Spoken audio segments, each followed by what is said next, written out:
¿sabes, Laura? Me acabo de encontrar con el agente Ataulfo y me acaba de decir que está con un caso tremendamente complicado. Dice que no encuentra al sospechoso y que apenas tiene pistas con las que perseguirlo. Dice, es una oleada de delitos terrible. Esto me recuerda a la oleada de delitos que hubo en California ya por los años 70-80. ¿Recuerdas? Cierto, la ola de crímenes que ocurrió en la zona de California. Es verdad, pero ese conjunto de delitos se solucionó gracias a la ciencia, ¿no? Así es, y lo increíble es que la ciencia consiguió resolver todos ellos de golpe, en el mismo instante. Como siempre, el brazo de la justicia es largo, pero el de la ciencia lo es aún más.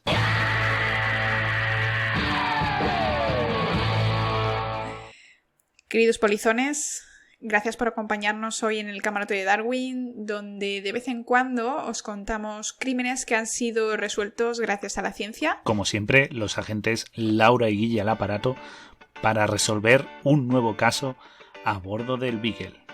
Comenzamos.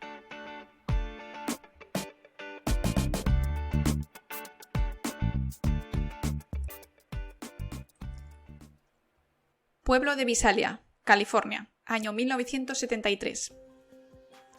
En este tranquilo pueblo empezaron a suceder una serie de allanamientos de morada, en los cuales se abrían cajones, cambiaban las cosas de sitio, pero no había robos de gran valor. Desaparecían cosas personales, fotos, o incluso no desaparecían, pero las rompían o las cambiaban de sitio, sustracción de anillos familiares, pero nunca se llevaron nada de valor real, ni dinero aunque estuviera a la vista. Hubo un total de 120 allanamientos en unos pocos meses. Además, el culpable no dejó rastro. A partir de ese momento se pasó a conocer a este criminal como el desvalijador de Visalia. También, en el mismo pueblo, en 1975, hubo un intento de rapto de una chica de 16 años. Según relataron los testigos, el padre de la chica se encontró al intruso a punta de pistola en la misma puerta de su casa intentando llevarse a su hija. El criminal disparó y acabó con su vida. En este momento la chica consiguió escapar hacia dentro de la casa juntándose con su madre, lo que permitió salvar su vida. Esto sirvió para hacer un retrato robot del intruso y se ofreció una recompensa por este individuo. Unos meses después, durante otro allanamiento de morada, fue casi atrapado por la policía durante un forcejeo con un policía, pero consiguió escapar por los pelos. En 1976, 3 años desde el inicio de los crímenes, finaliza esta ola de crímenes en el pueblo de Visalia. Por otro lado, en 1976 empezó a haber una nueva ola de crímenes en la zona de Sacramento. Estos crímenes, sin embargo, tuvieron una mayor gravedad, ya que eran de carácter sexual. Las víctimas eran mujeres que vivían solas o cuyo marido se había ido a trabajar o de viaje. Eran violaciones extremadamente violentas que duraban horas, según las pruebas recogidas. Y en alguna ocasión se dieron ataques fuera de esta zona, pero eran de manera puntual. Todo era en la misma zona de Sacramento. Los psicólogos forenses de las autoridades se dieron cuenta de que el modus operandi de estos delitos era bastante similar, por lo que se empezó a barajar la idea de que fuera un violador en serie. A este delincuente lo llamaron el violador de la zona este. Curiosamente, algunas de las víctimas de la violación dijeron algo un poquito extraño. Dijeron que su atacante decía una frase muy curiosa que era "te odio, Bonnie", lo cual era un poco extraño porque ninguna de las víctimas tenía ese nombre. Los investigadores, además, sugirieron que el violador tenía entrenamiento militar, ya que se pensó que era bastante precavido, pues telefoneaba a sus víctimas con antelación e incluso visitaba las casas antes del día del crimen para dejar abiertos pestillos, para poder escapar posteriormente o incluso para dejar escondidas armas que fuera a necesitar. Además, elegía zonas por donde podría huir en caso de necesitarlo, pues como zonas con plazas, colegios donde pudiese esconderse, y también se aseguraba de que no hubiera callejones sin salida, donde pudiera pues quedar atrapado ante una persecución policial. Es decir, estaba todo calculado al milímetro. Estaban ante un violador en serie extremadamente calculador, violento e inteligente. En este área hubo también un asesinato a una pareja que iba paseando por la noche. Al coincidir con una violación en la misma zona, se barajó que fuera el mismo criminal. Los crímenes en esta zona de Sacramento, también llamada la zona del Este, ocurrieron durante 3 años. En este tiempo, el criminal siguió aterrorizando a estas mujeres, llamándolas por teléfono meses y hasta años después de su crimen. En 1979 dejaron de ocurrir crímenes de violación en este área de California y fueron en total más de 40 violaciones en la llamada zona del Este durante 3 años, más el asesinato de la pareja.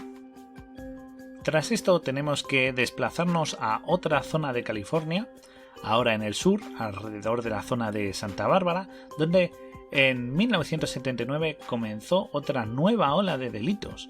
En este caso las víctimas eran parejas y la gravedad de los crímenes en este caso era desproporcionado al desencadenarse generalmente en la muerte de ambas víctimas. En este caso la primera pareja que fue atacada consiguió escapar debido a que un vecino oyó los gritos, pero todas las demás no tuvieron tanta suerte. Tenemos que decir que ya estaríamos entrando en el año 1980 y en este año 2 parejas más fueron víctimas de este mismo modus operandi. El criminal, según se pudo observar, inmovilizaba tanto al hombre como a la mujer y a ella la violaba durante varias horas hasta que después acababa asesinando a ambos a golpes. Los investigadores se dieron cuenta de que los nudos de las víctimas eran los mismos que utilizaba el violador de la zona este, por lo que empezaron a relacionar los crímenes ocurridos entonces con este. Pero no se llevó como un único caso, sino que lo tuvieron en cuenta, pero en verdad ambas líneas de investigación se mantuvieron separadas. En 1981 hubo otros 3 ataques en la zona del sur de California, como hemos dicho, y hubo en total 9 asesinatos en 3 años. Luego, durante 5 años, no se dieron más ataques, y este silencio se dio seguramente porque la última pareja a la que atacó el criminal consiguió defenderse y mantuvo además un forcejeo con el marido. Entonces, debido al riesgo, pues se cree que al estar tan cerca de ser descubierto y atrapado, pues decidió dejarlo por un tiempo. Pero aún así, en 1986 hubo un asesinato más, en este caso era de nuevo otra mujer que había estado sola en casa y bueno, pues que al encontrarse vulnerable el criminal no dudó en atacarla. Después de esto, el Original Night Stalker, traducido como el acosador nocturno original, que así es como se había denominado a este criminal, desaparece de la faz de la Tierra. O al menos no se le relaciona con más crímenes.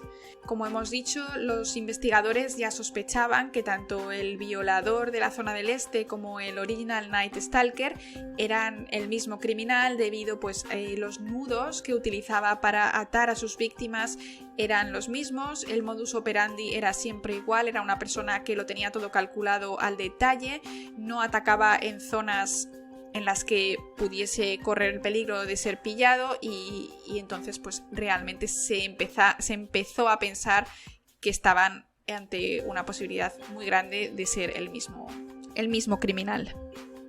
Tras esto, la investigación quedó parada debido a la falta de pruebas con las que poder seguir una línea de investigación.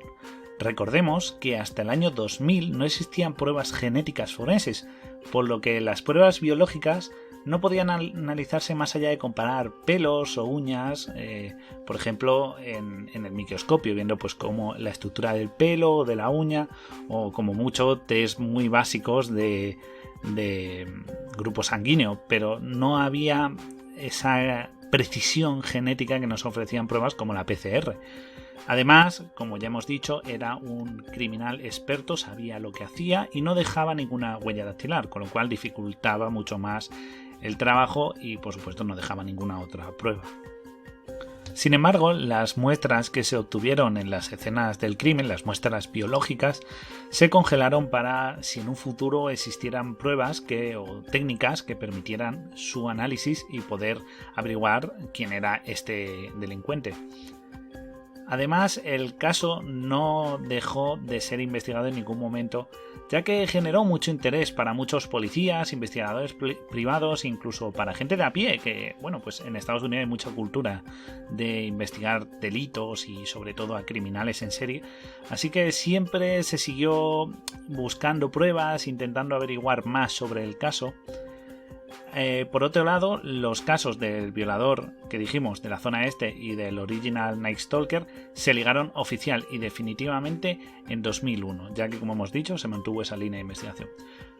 ¿Por qué se hizo eso? Porque cuando se empezaron a analizar estas muestras biológicas de ADN que se habían encontrado en las escenas de los delitos, nos dieron una información clave, y es que el ADN de ambos delitos o de esos casos era el mismo, es decir, estábamos ante el mismo sujeto, y durante los próximos años se denominaría por fin a este criminal como el Golden State Killer, considerando que todos los casos tanto de violación como de homicidio habían sido realizados por la misma persona.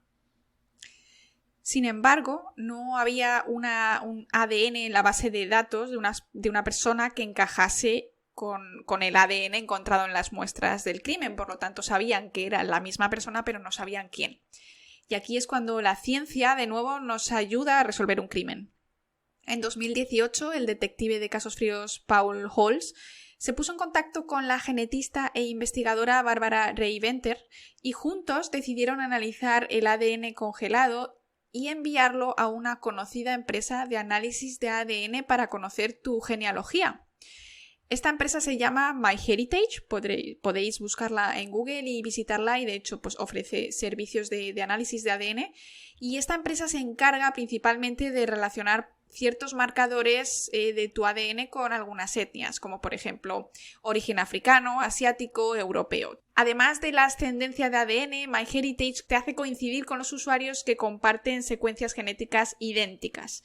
Es decir, si analizan el ADN de tu padre y de tu madre, tú tendrás pues un 50% idéntico con cada uno de ellos, y estadísticamente, por ejemplo, un 25% con tu hermano, aunque no siempre es así.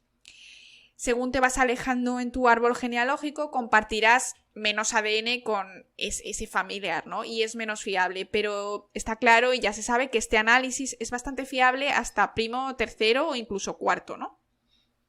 Los usuarios, además, no es necesario que utilicen esta empresa para secuenciar su ADN, sino que simplemente puedes cargar los datos de ADN sin procesar que has obtenido de otras empresas o de otros estudios de ADN, y así puedes compararlos y encontrar familiares. Esto es muy importante porque al tener esta base de datos, sin necesidad de pagar justo a esta empresa, hace que tengan una cantidad de datos genéticos muy grande, una base de datos con un montón de usuarios.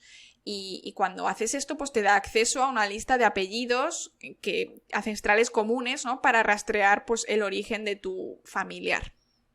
Entonces, te puedes poner en contacto con estas coincidencias de ADN si lo deseas, y bueno, pues tienes acceso a una herramienta que puedes explorar tu ADN. Es bastante interesante, podemos hacer algún día un programa sobre estas empresas. No todo es maravilloso, pero pueden ser bastante interesantes, como veremos a continuación. Entonces, la empresa utiliza la secuenciación de tus cromosomas para mapear los cromosomas, y además te manda fotos y te dice en qué zonas coincides exactamente con tu familiar, ¿no? Con tu pariente. Es bastante interesante y bastante curioso, ¿no? Claro, pero ¿qué tiene que ver esto con nuestro caso? Bueno, pues lo que ocurrió es que el denominado Golden State Killer tuvo un match. Y no nos referimos a un match de una app de ligue, me refiero a un match genético. Se descubrió un primo tercero con el que había asociación, que debía ser pariente suyo. En ese momento, las autoridades, con el más alto secreto, se pusieron en contacto con él, con este primo tercero, y empezaron a investigar por la línea genealógica quiénes podían... Bueno, pues quién entraba en esa línea de ser sus parientes, y llegaron a 5 sospechosos, de los cuales solo uno, haciendo el cálculo de la edad y en la época en la que ocurrieron los delitos, encajaba. Además, Se investigó a esta persona y se vio que coincidía justo con la zona donde vivió, con la época de todos estos asesinatos y violaciones. Y además tenía un perfil psicológico que daba a entender que podía ser una persona que encajara con este tipo de criminal, ¿no? Pero claro, a la hora de detener al sospechoso, se necesitaba tener una prueba sólida para poderle llevar ante la ley, y para ello necesitaban una muestra de ADN con el que compararla con los resultados obtenidos con esas que habían congelado y de esta manera juzgarle por los delitos cometidos. Esta persona, este sospechoso, era Joseph James DeAngelo. Era un hombre de 72 años que llevaba una vida tranquila y tenía un físico bastante fuerte y ágil. Además, se sabía o se sospechaba que era bastante precavido y que además era muy inteligente en base a su modus operandi y que seguramente conocía bien el funcionamiento de la policía por cómo no dejaba pruebas. Así que decidieron seguirle durante varios días en secreto hasta que por fin cometió el error de tirar un vaso de café a una papelera, el cual recuperaron los agentes para poder utilizarlo y tomar esas muestras y poder compararlo. Por fin obtuvieron los resultados y descubrieron que tras 45 años estaban ante el Golden State Killer porque los resultados del análisis de ADN eran 100% fiables. Este criminal fue al fin detenido en junio de 2018 y condenado a 11 cadenas perpetuas en 2020 por 50 violaciones y 13 asesinatos, los cuales además confesó, evitando así la pena de muerte. O sea, tonto no era, que como sabéis todavía está vigente en Estados Unidos. Por otro lado, confesó además ser el criminal detrás de los desvalijamientos y allanamientos que ocurrieron en la zona de Visalia, pero no fue juzgado por estos delitos de allanamiento. A continuación os contamos su biografía y datos relevantes que han sido muy estudiados por psicólogos forenses y criminalistas durante muchos años, ya que fue durante los años 80 y 90 cuando se empezaron a analizar pues, los datos, las personalidades, ¿no?, de estos criminales, y este caso fue demasiado sonado como para ignorar esta parte en la investigación. Joseph James DeAngelo nació el 8 de noviembre de 1945 en Bath, Nueva York. Tenía 2 hermanas menores y un hermano menor también. Un familiar informó que cuando DeAngelo era un niño pequeño fue testigo de la violación de su hermana de 7 años por 2 soldados en una base aérea americana en Alemania Occidental donde la familia estaba estacionada en ese momento. Después de su condena, una de las hermanas de DeAngelo afirmó que él fue abusado física y mentalmente por su padre durante años mientras crecía. Los fiscales además informaron que DeAngelo cometió robos y torturó y mató animales durante toda su adolescencia. DeAngelo se unió a la Armada de los Estados Unidos en septiembre del 64 y sirvió durante 22 meses durante la Guerra de Vietnam como controlador de daños. Esto es importante ya que, como hemos dicho, sospechaban que tenía entrenamiento militar y así era, tenían razón. En 1968, DeAngelo estudió y finalmente se graduó con un título de asociado en ciencias policiales. También asistió a la universidad en Sacramento en 1971, donde también obtuvo una licenciatura en Derecho Penal. Como podéis ver, este criminal sabía perfectamente lo que hacía, no solo planeaba sus crímenes al detalle, sino que conocía cada entramado de la ley. Desde 1973 hasta el 76 fue oficial de policía de la unidad de robo en Exeter, que era una ciudad cerca de Visalia, y esto es importante porque seguramente esto le sería muy útil para saber cómo iban las investigaciones sobre sus propios crímenes.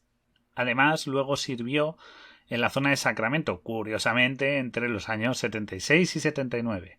En ese momento fue arrestado por robar un martillo y un repelente para perros, y fue sentenciado a 6 meses de libertad condicional y despedido en octubre de ese mismo año. Durante el proceso de ser despedido del cuerpo, DeAngelo amenazó con matar al jefe de policía, es decir, ya tenía ciertos comportamientos agresivos, y presuntamente acechó la casa de su superior. Sus compañeros decían que era serio y distante. Esto fue unos meses antes de matar a la pareja en la zona de Sacramento y luego, al ver que había cometido un homicidio, decidió mudarse a la zona del sur de California, donde se dio la tercera ola de crímenes, donde ya pues se contenía menos y decidía directamente asesinar a sus víctimas.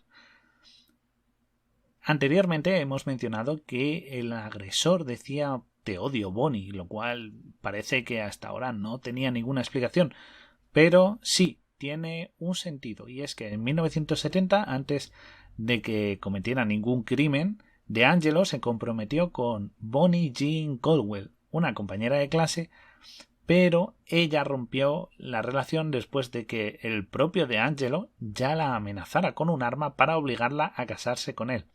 Esto explicaría esa frase de resentimiento que tenía y que mencionaba durante los ataques.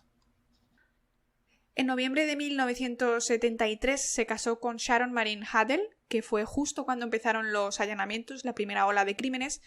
Con Sharon tuvo 3 hijas antes de que la pareja se separara en 1991.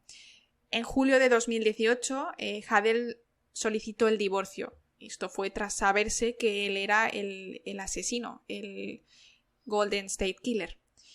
Se desconoce el historial de empleo de DeAngelo en la década de los 80, pero se sabe que desde 1990 hasta su jubilación en 2017 trabajó como mecánico de camiones en un centro de distribución de algunos supermercados. Es curioso todo lo que hemos observado, porque la ciencia no solo resolvió el problema de la genética, sino que también la ciencia participa en la psicología y el comportamiento y entender el comportamiento de las personas. Y es curioso porque esta persona tuvo un patrón que es bastante común en los psicópatas y en los delincuentes en serie, que es el irse atreviendo a cada vez hacer más. Como pudimos ver, aparte de que él, ya sabía cómo iban las investigaciones por trabajar en la policía, esta persona tenía un comportamiento que en un principio era de solo allanamiento, no se atrevía a robar muchas cosas, era como, pues eso, casi delitos menores, ¿no? Pero al ver que no le pillaban, esto se traduce en un cambio en el comportamiento y en la mentalidad, dándole ese valor para, como ves, pues pasar a algo más, que es como ya no solo me meto en tu casa, sino me meto en tu casa contigo. Ya llegó al punto de cometer una violación, que es un delito mayor. Y fíjate, Laura, una curiosidad de este criminal es que, por ejemplo, cuando comete el primer asesinato de la pareja, porque se le va de las manos una situación, decide parar, le da miedo, sí, y decide retirarse de todo el sí, esta vida delictiva, ¿no? Se retira unos años y al ver que no le pillan, pasado un tiempo, sí, vuelve a envalentonarse y coge como referencia justo matar parejas, es decir, una vez como no me más. pillaron por matar a una pareja, veo que puedo seguir cometiendo este delito si no dejo testigos. Y ahí está lo curioso, cómo va cada vez a más, hasta que, ya también es verdad que vemos que el número de delitos baja, porque se ve que tarde o temprano le pueden llegar a pillar. Los Y entonces controla también más, pierde, los calcula más. Claro, es más calculador. Sí que es verdad que los primeros delitos son calculados. En verdad, este delincuente pues tenía una formación y sabía lo que hacía. Pero sí que es verdad que iba reduciendo el ritmo y siendo más expeditivo a la hora de acabar con sus víctimas. Es decir, de violarlas pero dejarlas con vida era un riesgo que él empieza a temer porque sabe que le pueden pues identificar. Entonces pasa a no, cometo violaciones y mato a las víctimas. Pero lo hago más distanciado y menos tiempo para que no, para que yo me dé tiempo a prepararme y no convertirme en una amenaza para de primer orden. ser menos predecible para la policía, que podía ser También, una semana, 3 meses o un año, ¿no? De distancia entre los crímenes. Esto también además, es importante.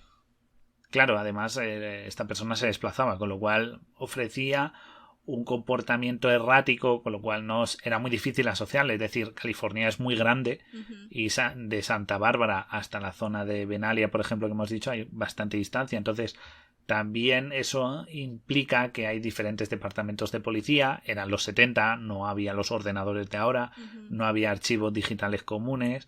Entonces, toda esa información no se manejaba con la agilidad de ahora.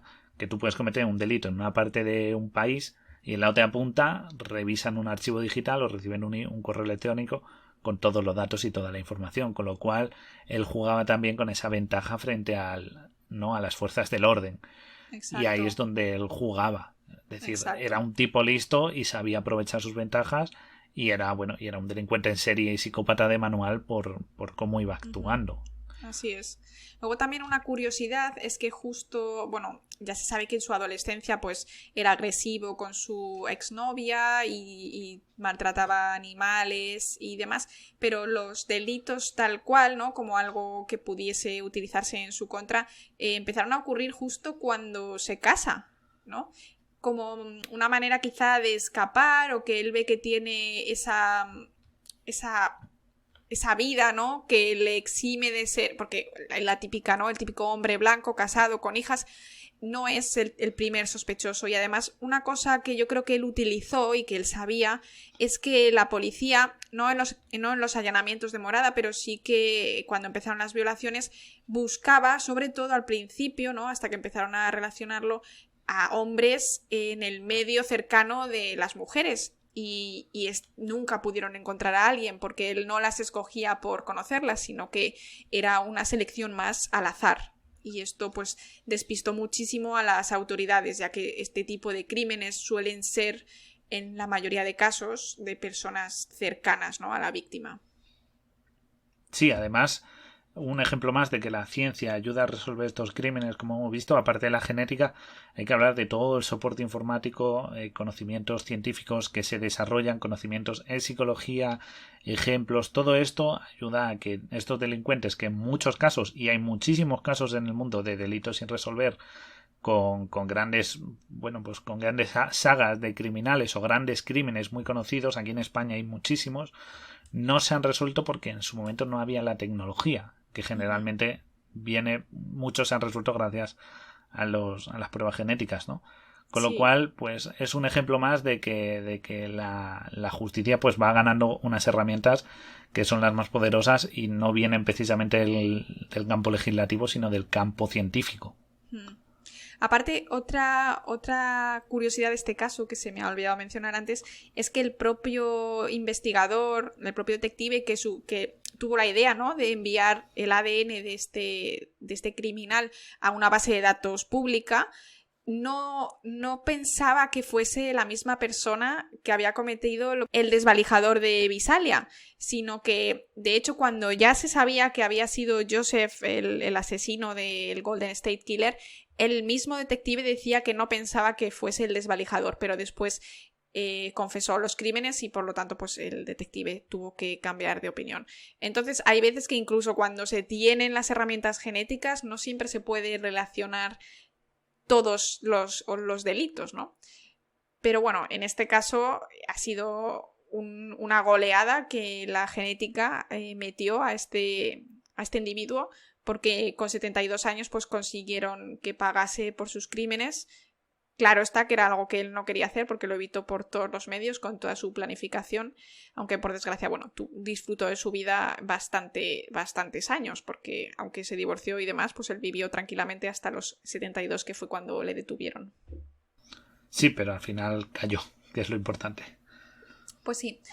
Bueno, polizones, si os interesa, la web de MyHeritage está disponible, pero además hay otras muchas empresas donde puedes analizar tu ADN para encontrar parientes cercanos o lejanos. Podéis cotillear un poquito por allí porque están bastante interesantes y no hace falta que seáis asesinos para que vuestros datos estén allí. Como sabéis, pues vuestros datos pasarían a ser públicos, pero al fin y al cabo, mientras no seáis unos asesinos, puede que ayudéis a encontrar a uno, que tampoco está nada mal.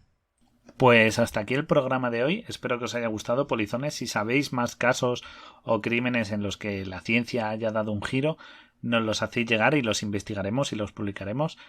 Yo me voy a ir a echarle una mano a Ataulfo y mientras tanto, Laura, recuérdanos quiénes somos.